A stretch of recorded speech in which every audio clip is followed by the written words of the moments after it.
Emotional support आजकल की दुनिया में ना ये कोई अच्छी सी बात नहीं रह गई है, ये तो एक ज़रूरत है। तो सवाल ये है कि एक मजबूत इमोशनल सपोर्ट सिस्टम आखिर बनता कैसे है। चलिए आज इसी को समझते हैं। जरा इस नंबर पर गौर कीजिए, 28 करोड़।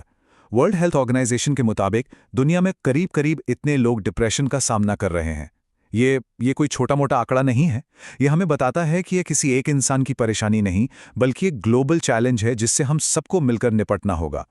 तो फिर सवाल वही है, एक ऐसी दुनिया में जहां हम सब कभी ना कभी अकेला, बिल्कुल कटा हुआ महसूस करते हैं, वहां हमें सहारा मिलेगा कहां से? है ना, ये एक बहुत जरूरी सवाल। और इसका जवाब पता है कहां छिपा है? सहारे के अलग अलग लेवल को समझने में। तो आज हम इन 4 चीजों पर बात करेंगे।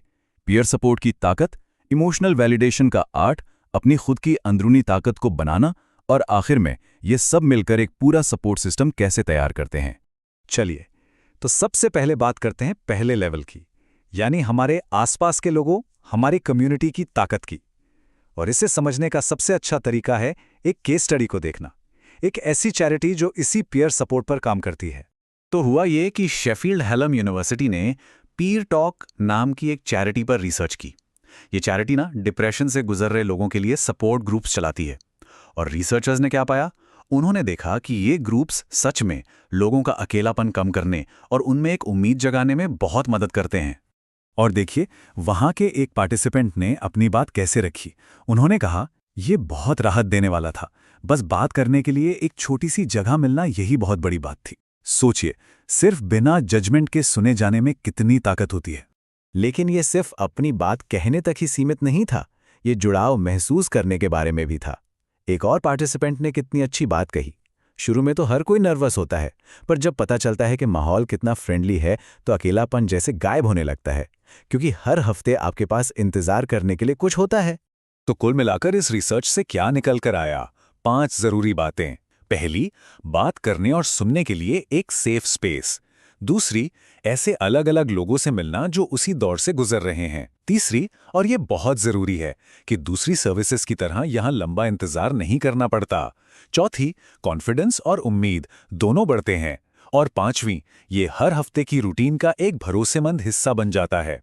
अच्छा, तो ग्रुप सपोर्ट तो हो गया। अब जरा एक स्टेप आगे बढ़ते हैं और बात करते हैं हमारे वन ऑन वन रिश्तों की। यहां एक बहुत ही जरूरी स्किल काम आती है, जिसे हम कहते हैं इमोशनल वैलिडेशन। मतलब किसी की भावनाओं को सही मानना, उन्हें मान्यता देना। तो ये इमोशनल वैलिडेशन आखिर है क्या भला? देखिए, बहुत सिंपल है। इसका मतलब है किसी दूसरे के एक्सपीरियंस को, उसकी फीलिंग्स को पहचानना, उसे मानना और ये कहना कि हाँ, तुम जो महसूस कर रहे हो वो जायज़ है। बस इतना ही। इससे सामने वाले को लगता है कि उसे सुना और समझा जा रहा है। अब यहाँ पर जो बात है वो बहुत कमाल की है।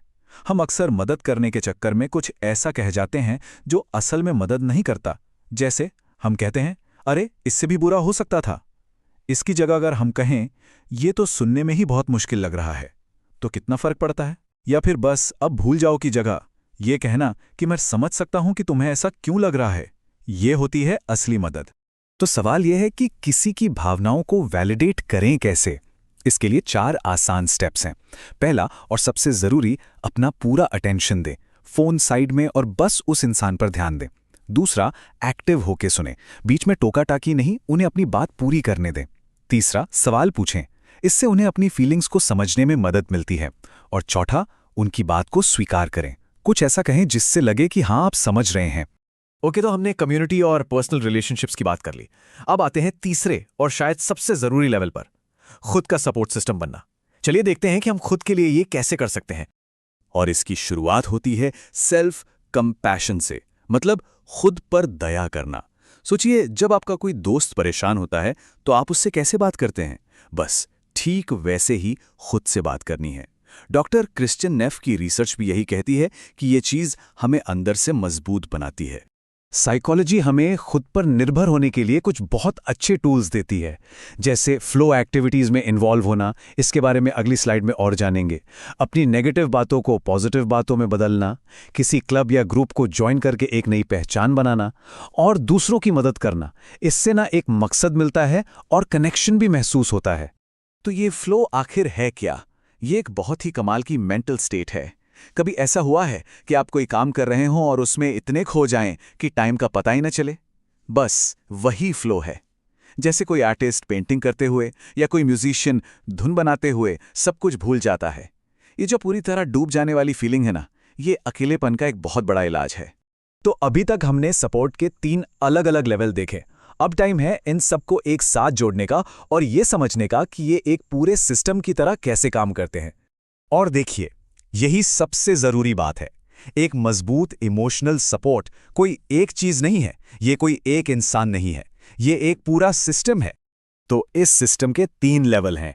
पहला, हमारी कम्युनिटी, जहां से हमें अपनेपन का एहसास मिलता है।